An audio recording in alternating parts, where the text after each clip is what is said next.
With regard to leadership movement, our message has been consistent, but we understand that this is an educational process. I mean, let's face it, we have in our manifesto those 4 pillars. Number 1, land to the Zambian people, jobs to Zambian young people, Zambian youths, tax breaks and tax holidays to Zambian businesses, support your local team, local is laka. So this information is very consistent, but we understand. Me, I come from an educational background where I'm a lecturer. I've worked as a lecturer, not now, of course. But we are like, have it to train, to teach the community. I take this as a teaching environment. We need to teach the Zambian people the importance of these issues. For instance, when we talk about land, many of the Zambian people, they don't understand the need for them. So in a political arena like this, those are non-issues.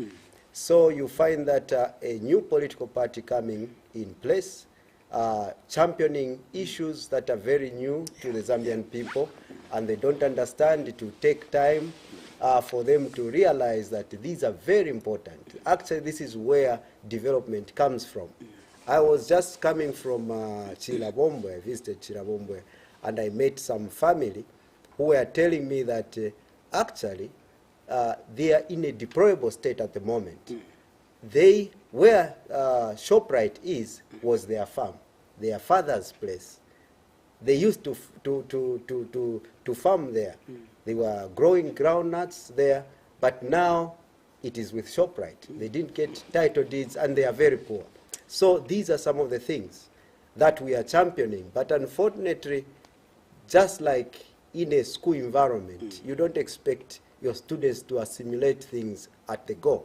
So we have a long way to go, we realize, and we need to keep teaching.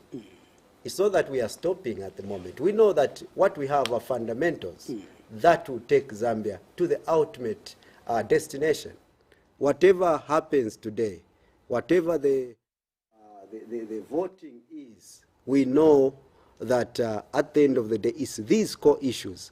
Once they are not attended to by the current government, we are still relevant to the society, because we need to keep teaching the society what is fundamental to them and not what is just superficial on their part.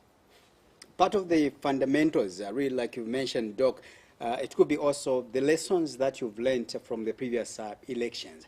You've alluded, of course, that sometimes, the new message, like the message that you've, put in your manifesto, it could be new to most of us Zambians, to adapt to it. But you believe that you still soldier on and continue teaching the people of Zambia, or reminding them on the importance of owning a land as a Zambian. What other lessons have you learned in the process this year's elections? Well, there are a number of lessons that we have learned. First of all, we have learned that actually Zambians need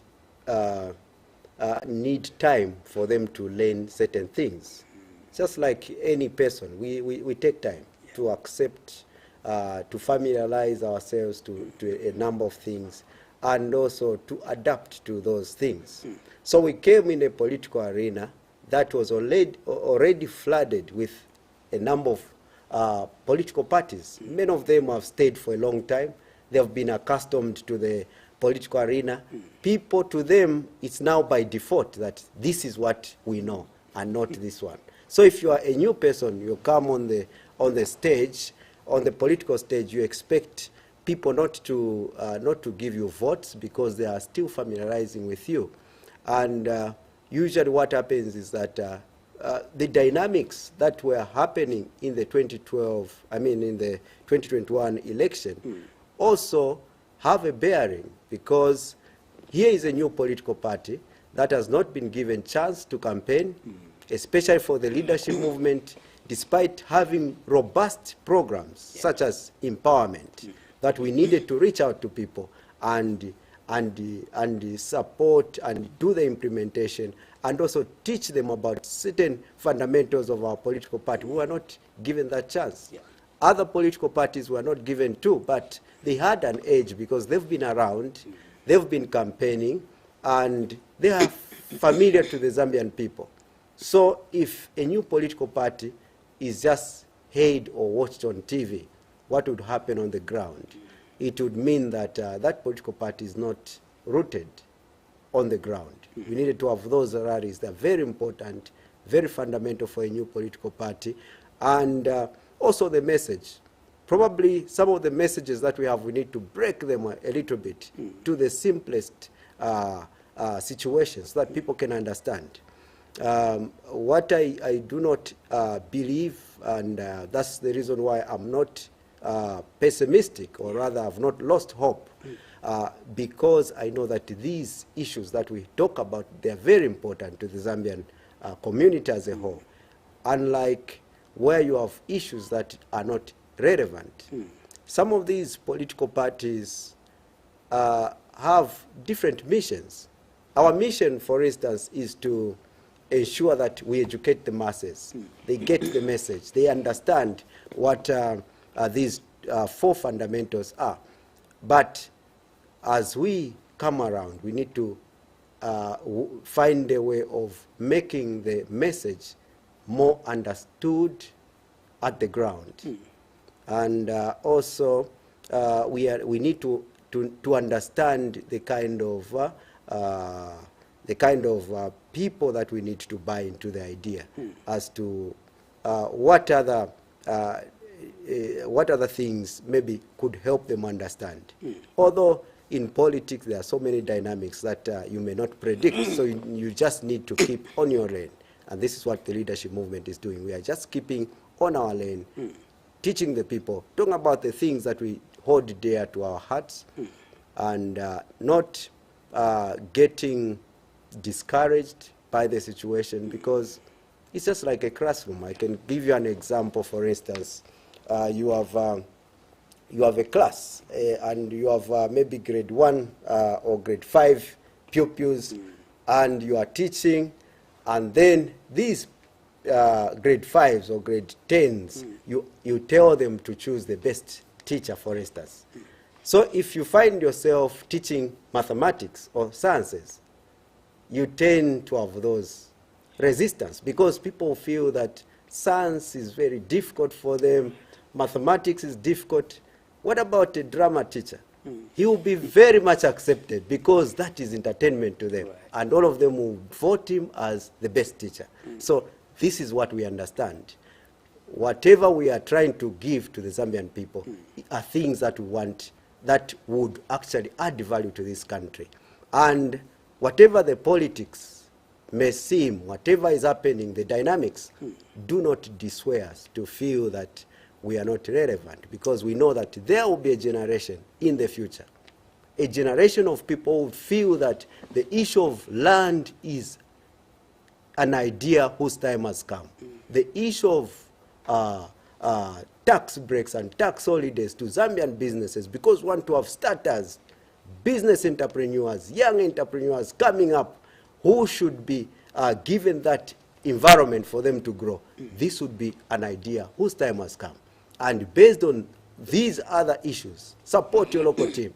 If people get them, that generation sees that these are very important, then you are going to see everyone becoming a leadership movement member. At the moment, they're still in the process of assimilating what we stand for. Moreover, we are new on the political arena, so many issues are there. But we are there to keep teaching, keep training, until they realize that these are fundamentals. The future generation will highly benefit from these issues.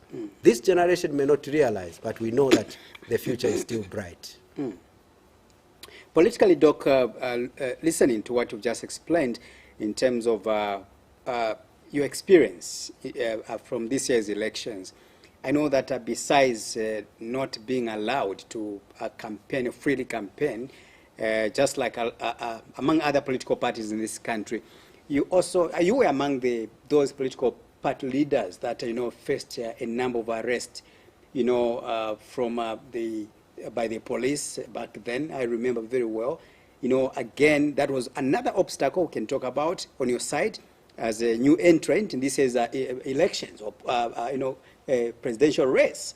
Besides that as well, Doc, you were among those individuals really that, for me, believed much that I think the issue of political violence has to come to an end. You know, although you was, others didn't really, I would say they didn't really believe in your message of non-political violence towards the elections. You know, vis-a-vis the issue of COVID-19 came in as well. For the first time, we held the elections amidst the COVID-19. All these are some of the obstacles that disadvantaged not only you among other political parties. Do you feel that maybe moving forward, let's imagine that the COVID-19 stays with us for the next 5 years. Do you feel that you can maybe devise other mechanisms that you hope to use ahead of 2026? First of all, with regards to violence, we as leadership movement were scapegoated by the previous regime, the PF regime. Upon seeing our energy, the vigor that we came with, we were attacked left, right, and center. Everywhere we went, for instance, we wanted to have a rally in Mrs. They sent PF cadres there to ransack us, destroy our property. But we are not a kind of political party that could come on TV and start complaining. So we realized that this is the culture of politics. How would we avoid such kind of problems? We devised a security mechanism to ensure that our rallies are secured. We had men and women in uniform, our leadership movement regalia, that depicts that we want a secured environment. And that was used by the PF government as a way of... militia group, a militia group, yes. They made a huge propaganda about it, did so many things to blackmail us. We were taken to court, there were court issues, and so many other things were done to dampen the zeal and the mood that we had. And just when I was filing in, for instance, with my security team, they were chased from the place, and yet we have PF members who wear PF regalia, we have UPND members who could wear UPND regalia, and in most cases, leadership movement has never attacked anyone. We've never engaged in violence. The only violence we have seen is people attacking the leadership movement team, and we have never been in an environment where we are engaged in a fight with the thugs, the cadres. So such things culminated in a negative image on our part, whereby you saw even the ECZ were talking about us promoting violence and all those things, which were not even true. We have not been in that area. From day one, we have preached peace, harmony, and most of all, our issues, our 4 pillars. So those things could dampen our way of campaigning, because all these people had vicious thugs on the ground, and the PF regime used those to deter anyone from campaigning.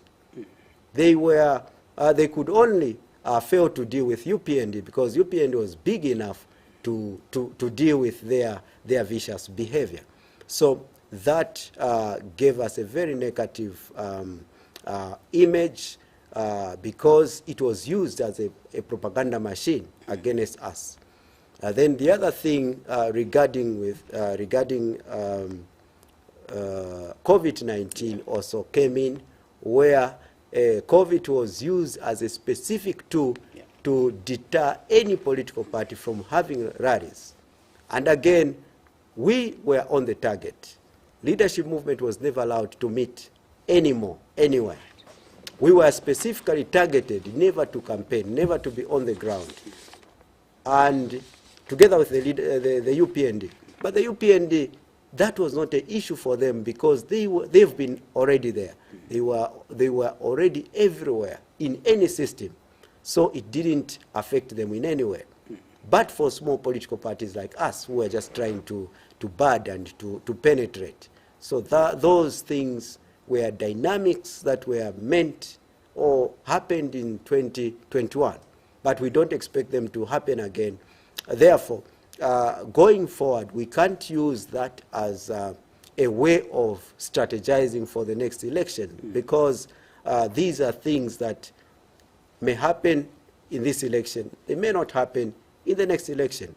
Moreover, we have a new government in place, and the message so far that we are getting from the UPND is a very positive message with regards to democracy and rule of law, and a fair share of the media, for instance, where political parties are fairly covered, which is a very good thing. So we see that this administration has positive will, and judging by their sentiments and their resolve, we see a bright future for political dispensation going forward and for 2026, because there will be, if they walk the talk, there will be a level playing field where anybody can sell themselves and people judge for themselves. Unlike what was happening, where the whole community now, because of all these problems, the Zambian people decided that this race would be just about the two people, UPND and PF. Others, because they could not reach out, therefore it was not necessary to vote, to cast votes for other political parties. And when you look at the results, it almost shows that it was a two-horse race. The rest of these opposition political parties, they had insignificant numbers. So that speaks for itself. So going forward, we have hope that things are going to change, and we are going to keep preaching the message. And most of all, we want to see the UPND's posture, which has showed that they do not tolerate cadres. Probably we may not have violence as it was perpetrated by the PF regime, because the PF government used violence as a strategy to dampen the mood and the morale of any political program from the opposition political parties. And none of them were spared, including the UPND. Right. Your political party manifesto is largely anchored on job creation, youth empowerment, women. You talk about land, on the need for Zambian, or for a Zambian citizen to own land. Very cardinal. And we have the new Dawn administration now in power that has already, seems to have embarked already on achieving some of these promises that are enshrined in your constitution, or rather in your party manifesto. Issues of job creation for the young people. The new Dawn administration here, they have already stated this plan that come next year, about 30,000 health workers will be employed, among others as well, and also 11,000, is it health workers, rather 11,200 health workers, and yes. 30,000 just on the teachers aspect. Thank you so much. Right. Look, do you feel that you have to soldier on with this kind of a manifesto message in your document, or you feel, When I heard the presentation of the budget, by and large, it has a number of things that we can call positive. The posture is positive, but when I get into the details of it, I find that there are a lot of issues that we can that we need to talk about, and also with regards to our manifesto and the UPND agenda. First of all, we do not have any bitterness because they are doing that. Actually, if they could implement all the programs in our agenda, the better for the country. Right. We don't have to wait for another 10 years or 20 years to come and do this. We don't have time for that. if the UPND government can give land ownership with title deeds to all the Zambian people owning land, the better for this country. If the UPND government can provide jobs, and we are not talking about 30,000 jobs to teachers or 11,000 jobs to health workers. This is not what we are talking about as leadership movement. Leadership movement believes in millions of jobs. We are talking about 4 million jobs to young people, because that 30,000 is just a drop in an ocean. 11,000 will not change anything, and all those numbers. But it's a good posture. Start. It's a good start. But leadership movement will keep talking about these things, because we have our agenda to provide millions of jobs to young people. We have a plan for that, and if only, and these are plans that we have not hidden. We talk about it every time. We say we need these young people, the energy of the young people, to be used by the state, by the Zambian nation, to reap massively, to invest for productivity purposes. We want the energy of the young people to be put to work so that we engage in production. We don't only need to employ 30,000 or 11,000. That is too little.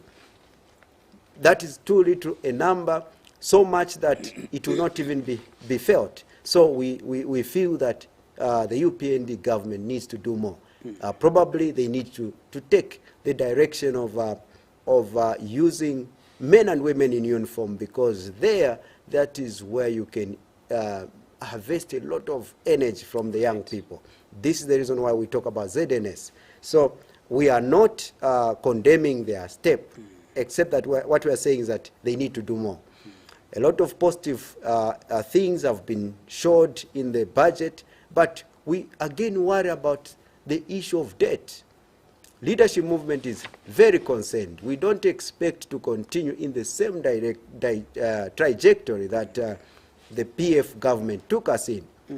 This is the government, the new Dawn administration has been talking about this thing when they were in the opposition. We now find it very difficult to see that it's them who are championing the issue of debt. We cannot have more than 50% of the budget sponsored by external funders. You know, I've talked about these things, and many Zambians tell me that, no, it is okay because which government has never borrowed? Every government has been borrowing. It's culture. But that is not the way we want to provide leadership. Leadership is breaking through into new ways of doing things. That is leadership. If Kenneth Kaunda and all those guys said, oh, what can we do about independence when everyone is just under colonialism? There's nothing we can do. Let's not even waste time to fight for independence. We would be under a colonial state by now. If the William Wilberforce guys, if they never fought for the end of the slave trade, which had run for 300 years, and many people felt it's normal to be a slave. These are the things that we have broken. We need to be breaking our records. We don't need to vote in a government that doesn't break a record. And it goes, no, because the PF borrowed us, we are going to IMF also and borrow. These are things that deter development. I can take you back to the issue of borrowing. When people hear about, for instance, $18.5 million US being given as donation to the Zambian people, and then we see the whole community celebrating a donation, not realizing that that is how these Western countries have kept us dwarf and small, and always thinking that we should just be receiving money from these foreigners. That's how they've managed to give us a colonial status, which we don't even realize, because we think that we are independent, and yet we are colonized. We still have a colonial mindset, a colonial mentality that they control from afar, because they give us money. I can give you an example of, if you have a child, for instance, you have a 30-year-old boy. He has graduated from the university.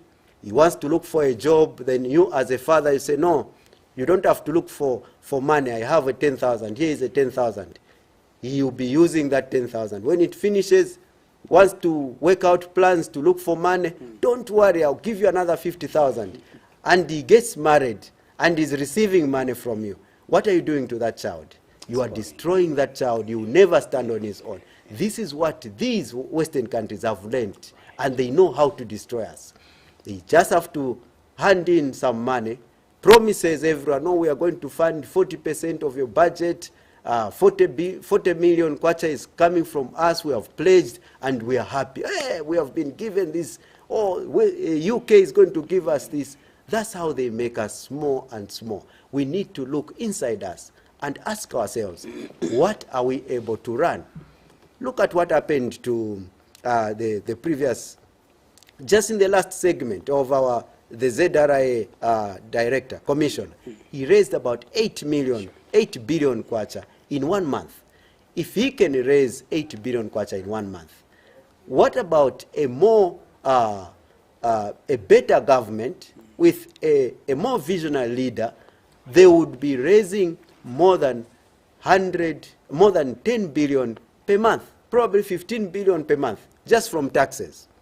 And most importantly, from mines, from these foreign companies like ShopRite, who are there in the combos, getting all the money out of these combos, making Tuntembas get worse and worse and get broke and close down.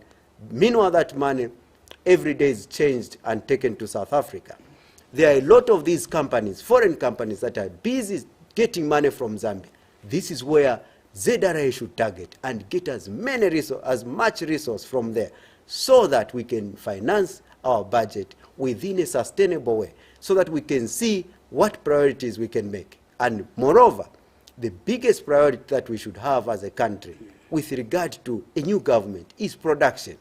Because when you invest in production, you know that you are going to reap by producing products that can be sold outside, so that you can gain forex. That is the only way I know about development. Anything else, all jargons about economics, they will never work. They will take us back to where we came from. IMF, whichever way of funding, looking for investors to come, it will end in tears. Unless we wake up as a people, we say, let us prioritize production. Is it maize? Let's produce 5 million tons. Let's get 2 million tons export to Congo.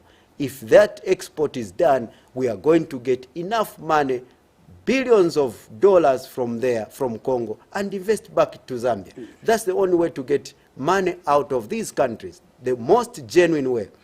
This is what these countries have done. Look at China. China is busy sending things. They are producing. America, it is where it is because of production. UK managed to colonize all of us because they were able to produce stuff, send to Africa, and we buy, and they get our money. They get our resources, and they made themselves rich. Anything else will never take us anywhere. We need to invest the little money that we have, that we can budget for, into production. Get as many young people into production. Let us start producing tangible products.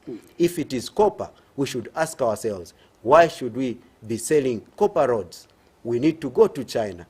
Check what do China make out of our copper. If it makes a specific cables, we start making from within Zambia. When we start making those cables, instead of sending copper to China, we'll be sending finished products, finished materials, such as copper cables, and whatever products that they want to China. It means that we have leverage now. We are productive. So many other avenues that we can use for us to be sustainable and productive. And this is the wisdom that we have in running small homes.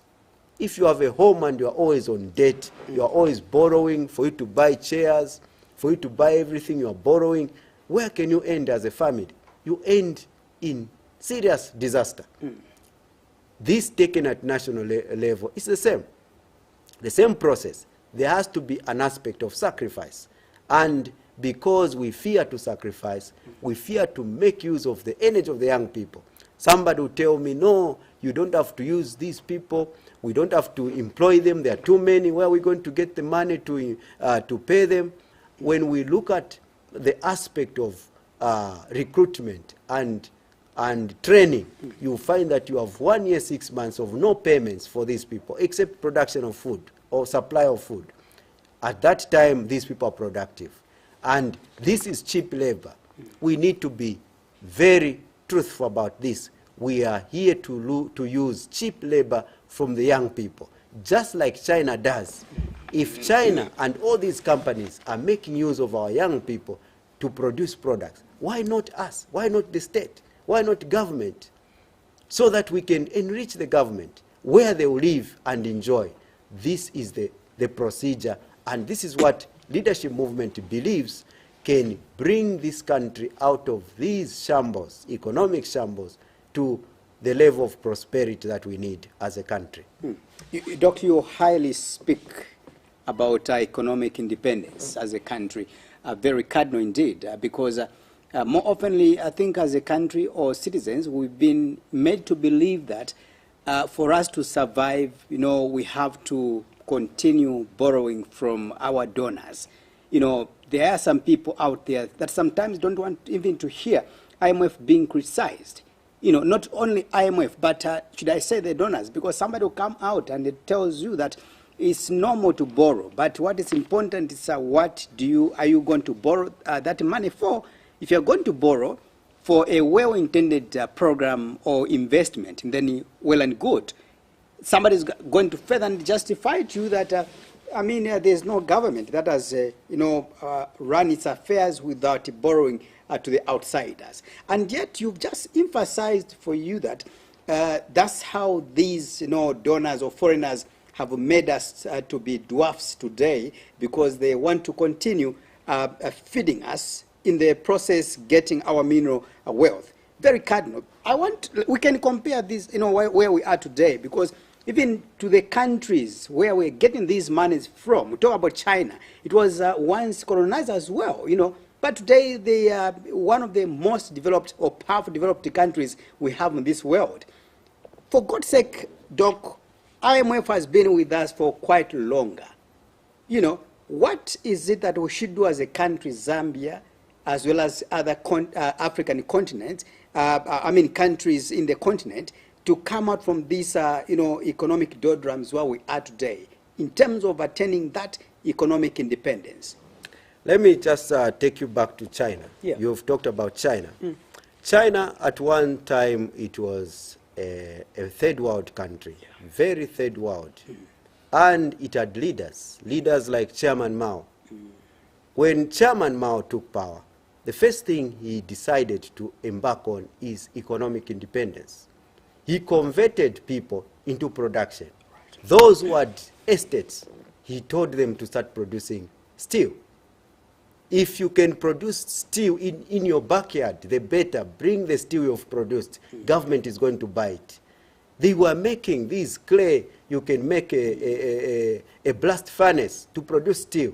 But here we have a lot of iron. The whole Lusaka is sitting on limestone, and part of it is iron ore. So that Black Mountain, you see, most of it is iron. Very little copper there, but we have iron there.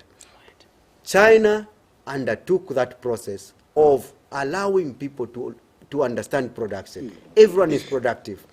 When China got investors like Microsoft and all these IBM and all these companies, IT companies, the first thing they give them is the policy is to produce from within China and never to hide the blueprints, or rather the patents, so that the Chinese can learn from those things and make their own.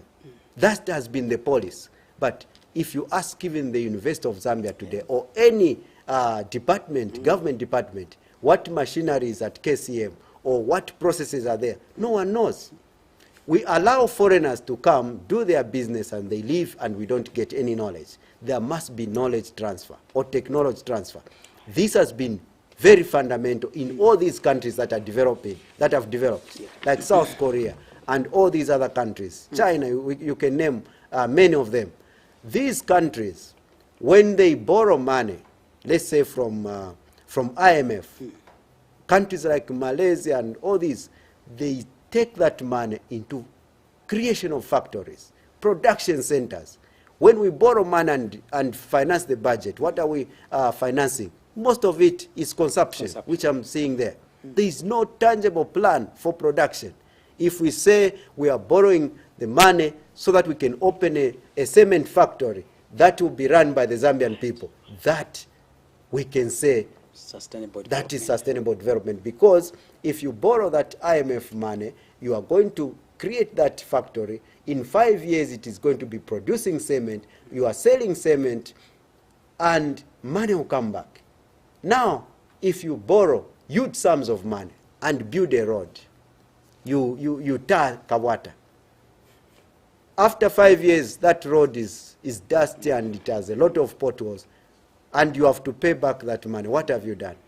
That is the kind of consumption that is done by these governments which do not develop, like African governments such as ours. We have been getting IMF funds since Kenneth Kaunda's time, and always it has ended in tears. We got these IMF funds and World Bank funds, and do you know what happens?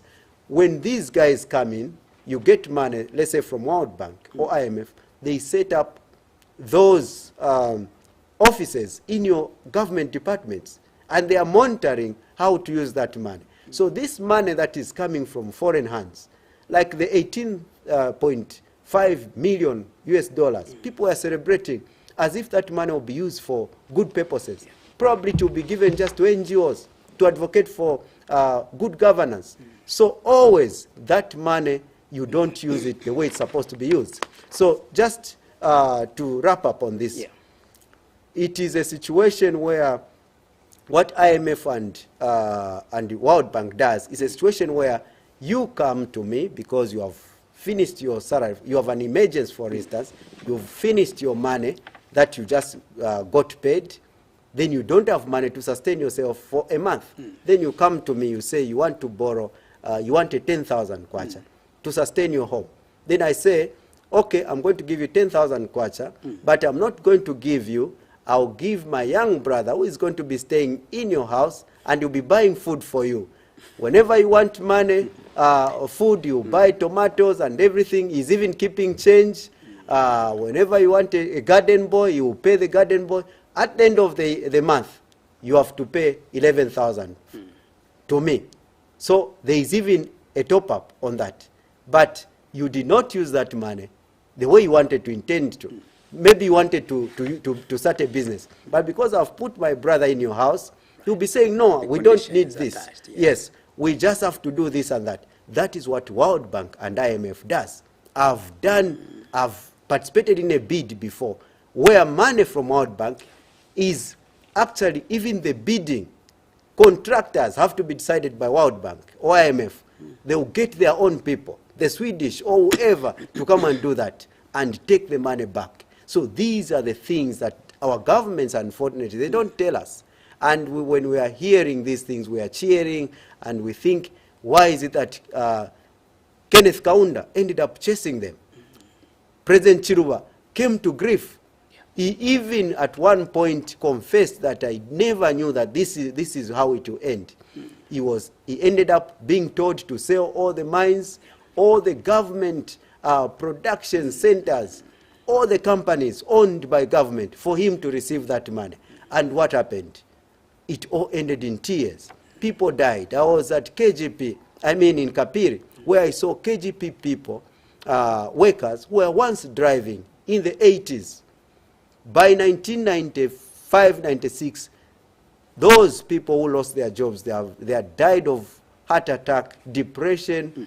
Their families, daughters, wives turned into prostitution, and the disaster struck. So the society was destroyed because of simple decisions where you say you have to let go of the products that you once owned in order to receive a few coins of silver, and at the end of the day, you don't even use that money for the intended purposes, because we lost out on privatization And even the money we got didn't take us anywhere. There was poverty everywhere. So this money, what guaranteed we have that the New Dawn government is going to get something out of the IMF funding?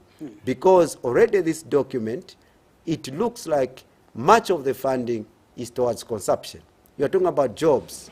You are talking about health care. You are talking about teachers. All this is consumption from the production point of view.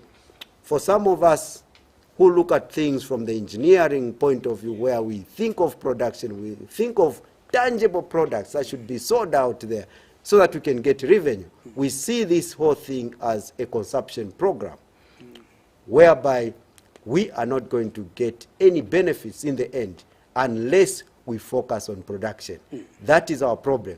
If it is money being used from ZRA, which is our money, it's well and good. We can go ahead, do all these programs, do the employments, and fund so many consumer-related policies that are in the budget.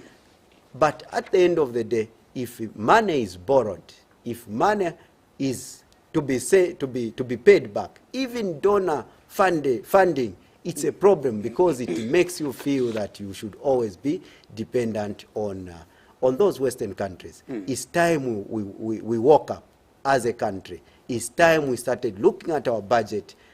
This is the lot we have. Work from what we can live for within our means, so to say. And from that point of view, we will be coming up as a resurgent Zambia that can sustain itself and grow in a sustainable way. Should there be a justification, Doc, with this regards, or to this discussion we have right now in terms of how we can attain our, economic independence? Because already you need to understand that Bali just come into office, is new, 3 months now in office. And remember, his first 2 weeks, if I remember very well, he told this country, he informed the world that he found our coffers very dry. And possibly one or someone watching you is going to advise you that maybe Barry needs to have a startup capital in terms of maybe getting the monies from IMF so that he can begin now to put the wheels together. Remember that we've got an inflation which is about 22.9 inflation rate in the last 9 months, of this year, compared to the 15.7 of last year, 15.5 of last year, the same months as well. So there's too much pressure. The price of commodities have gone high, and for him to stabilize, to some of these problems going on, he needs possibly a startup capital to put in place or to inject and begins the wheels. Well, as much as it sounds so good to our ears that we need to go somewhere and borrow money for us to stabilize the economy, that at the end of the day is neither there nor there.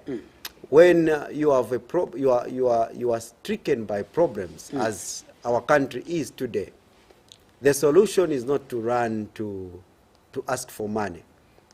When we talk about prices, in every country today, the prices have gone up.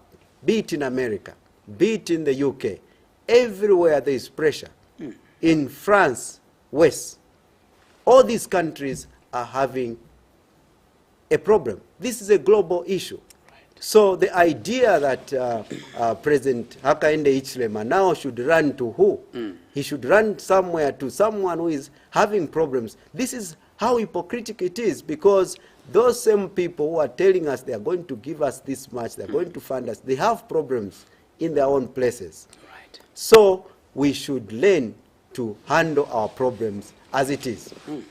1 month down the line, when within the month of August, ZRA collected about 8 billion kwacha. What about these other parastatals? 8 billion is significant. It's not small money. What about September? What about October? I know this money is being used for salaries and so many other things, but this is the way we should be.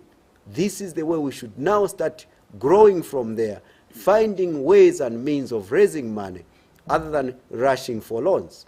Because whatever we do with those loans, we are just going to end in the same situation. It's like it's a cat race. You know, it's a situation whereby if you are used to borrowing, you will never get independent. You feel like you need again to get a loan. You need again to get a loan. But ask those entrepreneurs, those people who run things from their own perspective, those people who know that if their business has not made profit, they would rather walk than take a bus. Those people have learned one thing. And there are very few in Zambia, very few entrepreneurs who have learned that the art of making money, the art of sustainability. They live within the means and they grow from there. These are the people who are always living in excess. These are the people who have always money to do something, to start up a business. This is how we should be as a country. As much as people say Bali should go and borrow, that is not a very good idea. It is meant to make us be at the same stage, especially for consumption purposes. I would even support, personally, I would support the UPND government if they said they are getting a loan to establish a factory or an industry, because I know for sure that that industry will be productive. We are going to have tangible products, and out of that, money will be retained. So in this case, where you borrow money for you to pay workers, civil servants, you borrow, you get a loan for you to finance health care and all these things, how are you going to sustain yourselves? Do you think that possibly President Bali or President HH and his government, they are, slowly diverting from their promises they made during their campaigns with regards to how they wanted or they promised to manage our country's debt? If you remember very well, I think I remember that debate, more especially when the then government went to hire Lazard, as a consultant to, sustain our debt or restructure our debt. I think there was a statement coming from the UPND in which President HH had offered himself to help the country restructure the debt for free without any, conditions or payment attached to it. And 2 months down the line, he goes and begins to borrow something again which the opposition, the PF now have capitalized to say, when you were in the opposition, you did castigate us over this issue of borrowing. But again, you have embarked on the same trajectory of borrowing, and a part of the money that is being borrowed here, you want to build schools, which you condemned the Patriotic Front while in government. What's the feeling you have there? Well, I don't think this is the right time to judge President HH. From the objective point of view, I feel that it still has time to work around things. But one thing that I've noticed in the budget, where things to do with debt repayment has been silent. My only word to President Hakainde Hichilema is never to pay that money and focus on building the country. I don't believe in getting out the little that we have to people who are very rich. As much as the PF government borrowed without responsibility, I still believe that, and I still support UPND to defer that debt, because that's our policy as leadership movement. We believe that even if we're in power today, the first thing we'll do is never to pay any debt, to postpone that debt to later years, maybe after 5 years. We need to be frank with these people, that actually declaring that we don't have money is a good thing. If you know that the reason you are declaring that we don't have money is not to pay the debt, because we need to develop, and we need development very fast. We need to be productive. I would rather that money... Are we not going to risk our country? Because like you did mention that when this money comes, it's not for free. There are conditions attached to it. There's no free lunch in town, remember. Very true. Again, the aspect, don't forget the aspect that, was it early this year when we failed again to pay the coupon payment, which was due. You know, so all these gymnastics that we are showing, then you want to advise BAL not to pay this money. Let me what do you clarify. mean? I don't take away the sense of Pan-Africanism in you if I listen much to you. You know, of having or using your own or depending on your own resources as a country. We appreciate that. But a debt is a debt. Let me be clear on that point. Please. These countries, they give us debt to colonize us. That money they give, it's not that they need it. Don't think that the UK needs that money or China needs that money dearly. They don't need that. That is just a foreign policy strategy. Us who have been in business before, you would want to give out so that you can control people. You give out so that you can have leverage when you want something. That is how that money is given. You can pay some people so that when you request for certain favors, you are given without any difficulties. This is what these business people do, even when they are funding political parties, for instance.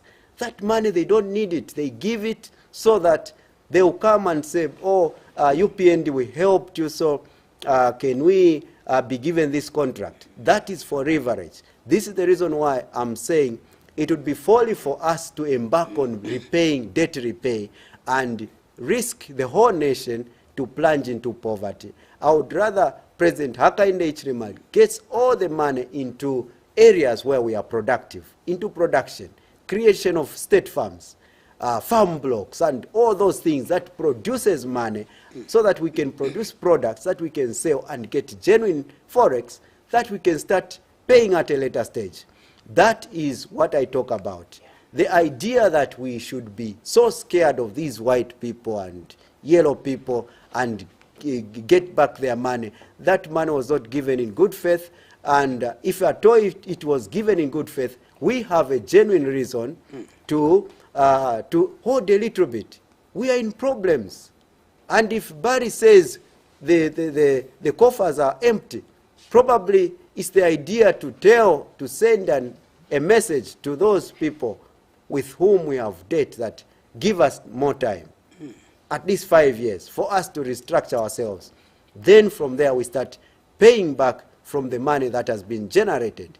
This money the PF government borrowed, where did it go? Roads? Just a little bit on roads.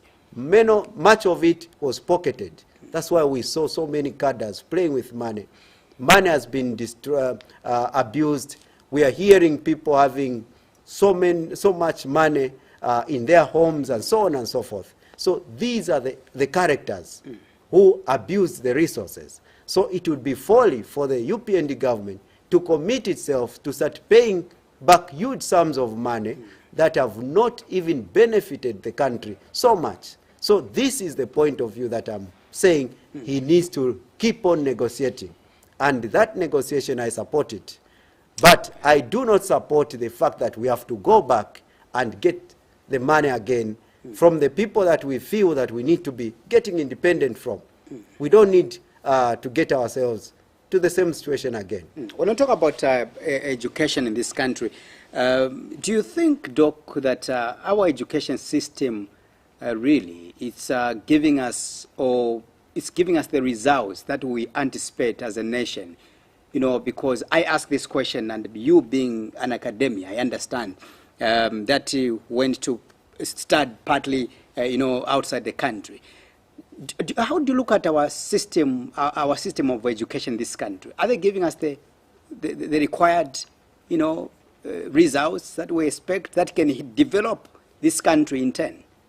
I think I've been on record talking about the education system. Yeah. The education system is very questionable. We cannot have, since 1964, that was 1966 when UNZA was opened, and we have had graduates, especially in the schools of engineering, for instance, that should be taking over many of the things that we have. The University of Zambia, School of Mines, should be owning a lot of mines by now, run from the Department of School of Engineering, School of Mines. We should be having many departments actually showing their products in terms of tangible people that are productive. But we don't see that. So this is the reason why I say the education system in Zambia needs to be overhauled. We need to throw away the education system starting from grade 1.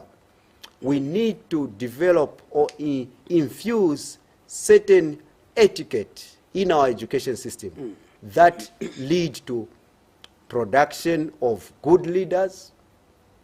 That is from the part of the social education system. Leaders who put the country first. Not these leaders we have seen. You can attest to the fact that we have really average leaders in this country. The educated people have failed the Zambian people. Why? Because of our system. When we talk about engineers, up to today, we can't even make toothpicks, we can't make nails, we can't make so many things. We have to rely on these foreigners coming into this country, or we have to import so many things. That is a very big cancer that we need to work around. Why I say this, I have a backing. Look at before 1890s, in the 1900s. Before that, prior to the coming of the Europeans, we were able to make steel out of iron ore. People could do those things. They could make a furnace and make hoes and make spears. People were productive, the Zambian people. At Kafulafuta there, people could produce copper plates from copper ore in the copper belt. After 1900, when we were colonized, the BSA company and the viceroys of those days, they banned any blacksmith who could produce that steel. They said the only steel, even if it's a hoe or a spear you are using, it should be written made in Britain. That's how they killed the aspect of production and entrepreneurship. Then we had now to start importing steel from the whites for us to sustain our lives. From that point, 1964, we got independent. What did we do? We kept the colonial education that was meant to produce workers, users of things, and not producers. And these things, I've seen them, even the way we teach many of these courses. For instance, you are teaching a child or a student, you have given him a formula, for instance. To find an area, is L times B.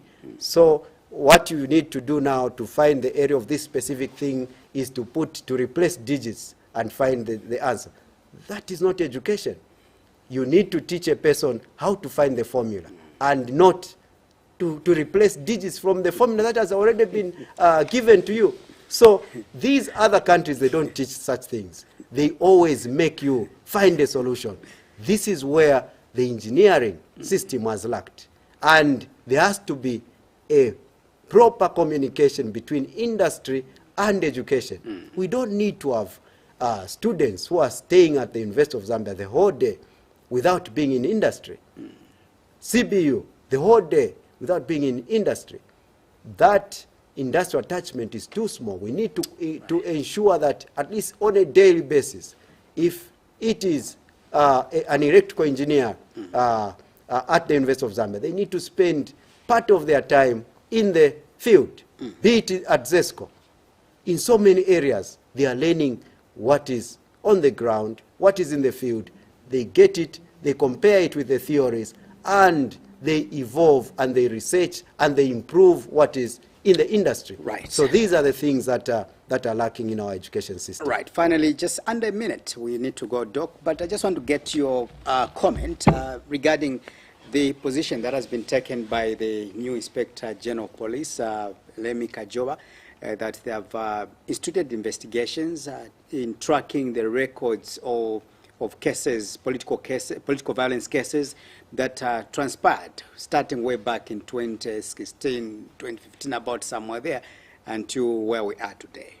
What is your opinion?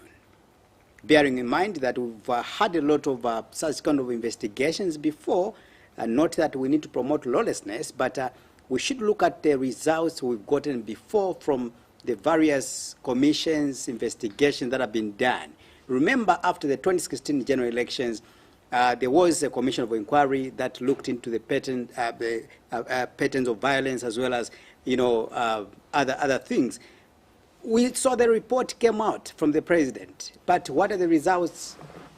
We expect the police, together with these wings that look for corruption, we need them to talk about corruption more and not to focus on things that are neither there nor there. What we want in the first instance is to ensure that we capitalize on corruption cases. Right. We conclude them and ensure that people start getting scared of corruption. Right. So that people get the punishment they need. We don't need to make corruption an easy thing whereby when you are caught for some reason, you need to just take back the money and you go scot-free. Right. That is a recipe for disaster. We need people to know that corruption is a very big case and they need to be scared of it. Doc, I will tell you, we have to go. Thank you so much for coming. I'm sure we'll continue this conversation next time. Thank you very much. Thank you so much. All right, we end our discussion here, of course. Up next is Cedric Nkonjera with the main news. Of course, I've been talking to Dr. Richard Silumbe, leader of the leadership movement. See you next time. My name is Innocent Piri IP. May God bless Zambia. May God bless Mother Africa. Good night.